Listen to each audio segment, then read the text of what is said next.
V bistvu bi lahko Andrej kar tukaj ostal na govorniškem odru, je namreč oblikovalec te publikacije. Sicer pa začenja ta publikacija tudi novo knjižno zbirko inštitutsko, imenovano Women's Creativity, ki bo nadaljevala izhajanje publikacij na podobno temo ustvarjanja žensk, ne le na področju arhitekture, gradbeništva in oblikovanja, temveč tudi na drugih področjih likovne umetnosti. Zdaj, zakaj smo se pravzaprav odločili za to knjižno zbirko, ne zgolj samo zaradi projekta Ženska ustvarjalnost od modernizma dalje, ki se letos izteče, ampak predvsem zaradi zapostavljenosti tematike ženskih ustvarjalk nasploh, ne le pri nas v Sloveniji, ampak v globalnem smislu sploh. Torej, prva knjiga iz te zbirke je pravzaprav nastala ne kot simpozijska publikacija, ampak kot monografija, ki prinaša znanstvene članke, recenzirane znanstvene članke z področja ustvarjanja arhitekture, urbanizma, industrijskega in notranjega oblikovanja žensk, ki so ustvarjale od leta 1918 do leta 1945. Prinaša prispevke zgolj v angleškem jeziku, ker je to pač postal najbolj globalni, najbolj razširjen jezik, ki ga trenutno na znanstvenem področju obravnavamo, zato da bo dostop do teh novih informacij, do rezultatov teh raziskav čim bolj širok. Zdaj konkretno prinaša 25 prispevkov, razdeljenih v 6 poglavij, zaključenih poglavij.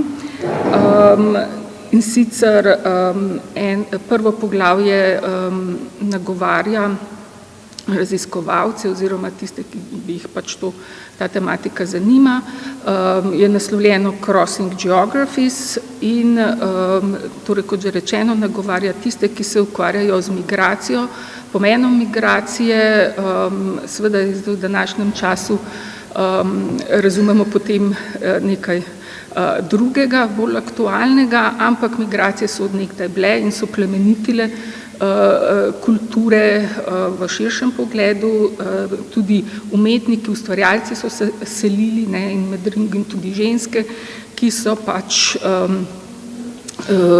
zaradi tako rekoč doma zaprtih vrat na ustvarjalnem področju bile prisiljene migrirati v države, ki so jim ta vrata odprla, torej tudi na področju arhitekture.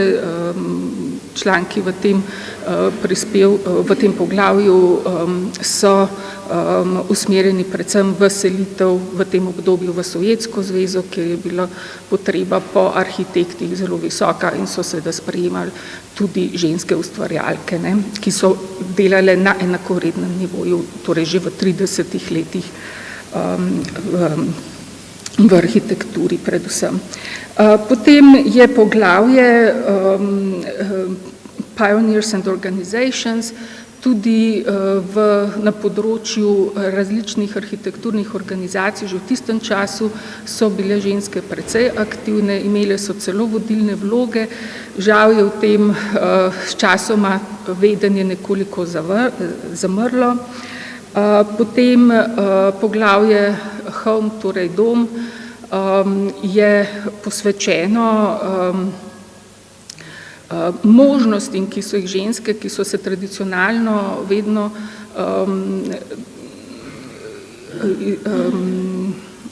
izrisovale recimo v dojemanju, družbenem dojemanju, kot tiste, ki poskrbijo za dom v vseh pogledih, torej tudi za notranjo opremo, torej notranji dizajn arhitekturni, kako so se v teh omejenih možnostih, ki jih je družba dopuščala, lahko izražale tudi na ustvarjalnem področju. Potem je poglavje Representation, ki je posvečen predvsem zastopanosti in obravnavi ustvarjalk na področju publicistike. S tem ni mišljeno samo v času, ko so ustvarjale, ampak predvsem v sodobnem času, ker se zelo hitro izkaže, da v najpomembnejših arhitekturnih ali pa oblikovalskih pregledih nastopajo ženske zelo obrobno, čeprav so tako rekoč sodelovale z moškimi ustvarjalci ali pa tudi samostojno na povsem enakem nivoju. In seveda publikacije, kot je ta, bodo skušale nekako dopolniti to sliko. Potem je pa še Cases from Ireland to Finland, nekaj monografskih študij, zelo konkretnih, recimo od Lili Rajh, ki je bila tako rekoč desna roka Misa van der Rohe, ki je malo bolj znana arhitekturna oseba, in njeni vlogi recimo pri slavnem barcelonskem paviljonu, ki je pomenil nekakšen prelom pri uveljavljanju modernistične arhitekture in opreme nasploh v evropski arhitekturi. No in zadnje poglavje, kjer pač skušajo z novimi metodologijami tako rekoč oživiti arhitekturne projekte. Žensk nikoli niso bili realizirani ali pa so bile stavbe tako rekoč izgubljene, ker so bile porušene. Torej, s to zbirko bomo tudi nadaljevali.